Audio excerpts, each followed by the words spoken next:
You guys know who this is, right? Hi, yes. Hi, everyone. Kelvin G, Vice President, Tesla Owners of Silicon Valley. And we're here at the Tesla Stanford Shopping Center location where we were one of the few clubs who were invited to do a Tesla Model 3 performance test drive. There was only 9 clubs that were selected across the country. We were one of them. So blessed to have the privilege. And we had a nice club meet and greet here from 5 to 7, and people could just test drive the Model 3 performance on a first come first served basis.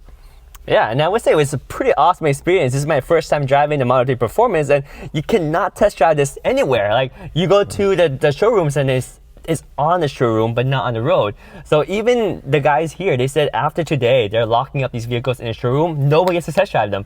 So unless you know somebody with a Model 3 Performance, you can't test drive it. But we test drove it, and maybe Kevin can give you a little insight on how it was when he test drove it. Yeah, so I own a 2018 Model 3 rear-wheel drive, so I have some context. This thing is a light year way better than what I own. It's the handling's much better, tighter. It actually feels tighter than my Model S Plaid, which I bought last year. And so just the handling's better. It actually feels faster than my Plaid, surprisingly, because the Plaid, you feel the weight of the car. This thing is like the perfect car, just the perfect balance, perfect weight ratio, a perfect body size. So it just felt really nimble and tight. It felt like I was on a roller coaster, to be honest.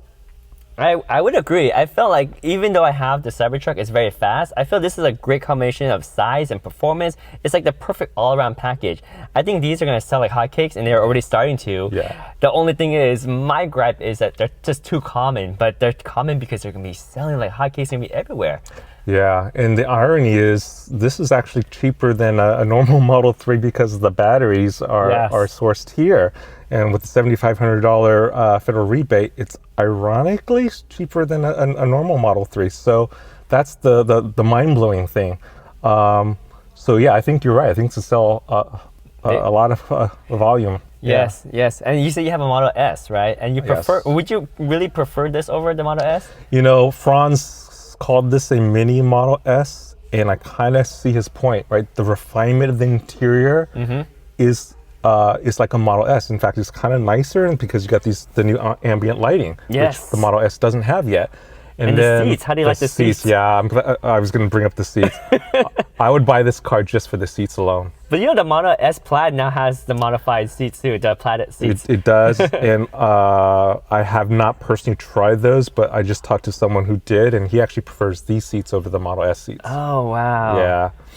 Yeah, so, and he's a bit taller than I am too, but these seats hug you. Like, I feel like they hold you in place, right? Yeah.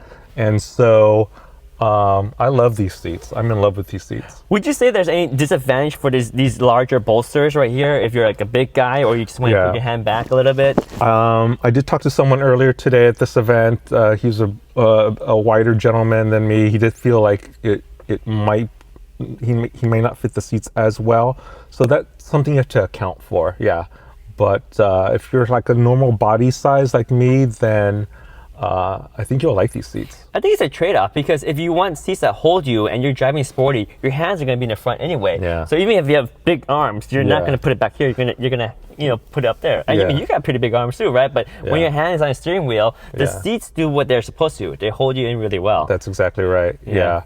The only question for me is long range, long distance trips, road trips. You know, how well will these seats hold you or feel comfortable, because they could be a little stiff maybe. So that thing we haven't really tested driven these things that long. So that's the jury's still out on that. But for regular road trips, these seats are great. And then the sound system, I will say, is amazing as well.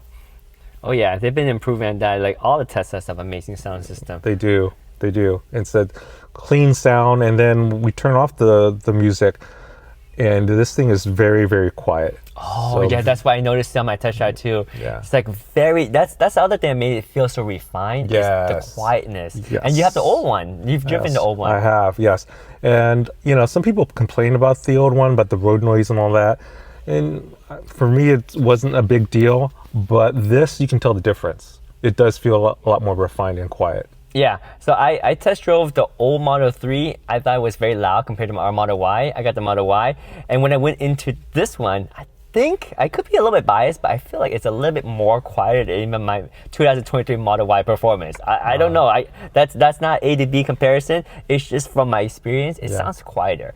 And the ride seating position is sportier than my Model Y. But that's just true with any Model 3, right?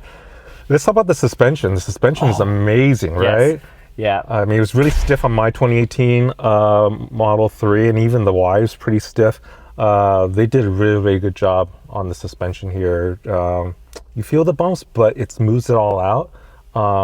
So yeah, I love the suspension on this car. Yeah, I think it's adaptive suspension with the track control, so you can really have fun with this vehicle. Yeah, and it has arrows to kind of make it look good and functional too, so it looks justified for paying the higher price of the performance trim. You got nicer wheels, I think beefier tires too. You even have this carbon fiber in the front, the carbon fiber in the back, the real diffuser. It's a nice package, and the seats too, right? Yeah, and I haven't really sat in the back seats, but someone said the back seats are actually nicer, more comfortable. Well, you definitely have the screen now. Yep. Yeah, with a refresh. Yep. So kids in the back will be happier. Yep. But yeah, overall, they did a really, really nice job with the package. Much more refined interior, and then just the handling and the speed is just amazing. This is a pocket rocket. Yeah, it is. It's very fun. Like, if I don't know if I can coin it, but I feel like it's the Miata of the Teslas, right? Yeah. I love how sporty and nimble it is. It's great. And thanks, Kevin. Without your setting up this event, I wouldn't have gotten a chance to test drive this. It's amazing, and I loved it.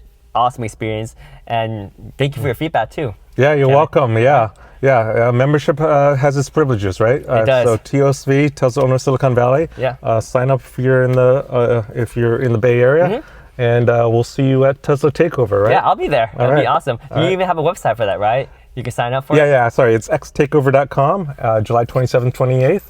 Largest North America event for Tesla owners. So we'll see you there. I'll definitely be there. And I guess I have one last question for you. Yeah, sure. Why is it not called Tesla Takeover anymore? Oh, good question. We wanted to expand the event to include some SpaceX content, and so Jared Isaacman is our second keynote, and then also we want to be also inclusive of other EVs. So very nice. So yeah, Ford will be there, and we have other EVs. So that's the main reason. Awesome.